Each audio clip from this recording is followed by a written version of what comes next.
So recently, James has been riding the Trek Domane Race Shot Limited. It's got some really fun features that make it extra capable on dirt roads or non-maintained roads, that sort of thing. So we took it out to one of our favorite dirt roads in San Diego, where James took it for a test ride, and he's going to show you some of those features.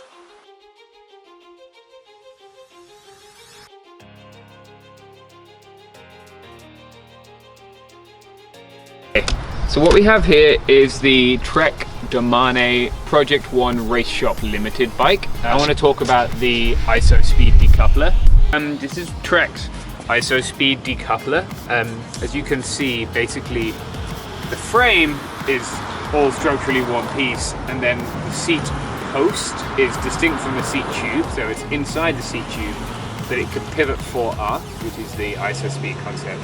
This here, it does up with a bolt just here, and you can adjust the sensitivity. So I have it with as much movement as possible, as cushy as possible, and if you wanted it to feel like a more rigid, more stiff kind of crit bike, you could put it up here, but given that it doesn't affect, it only affects you, it doesn't affect the actual stiffness of the bottom bracket, I prefer to have the comfort.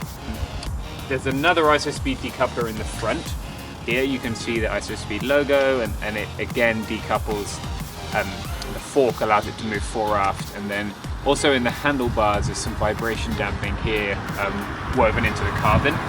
What that makes for is a super compliant ride. I've also put 28s on here, which I've been running tubed and tubeless versions of, and I'll ride around at 60 psi with no problems at all. I think the Isospeed decoupler really makes a difference when you get off the perfect tarmac and onto the sort of stuff where the road is cracked, or you're on the dirt, you're on dirt roads, there are washboards.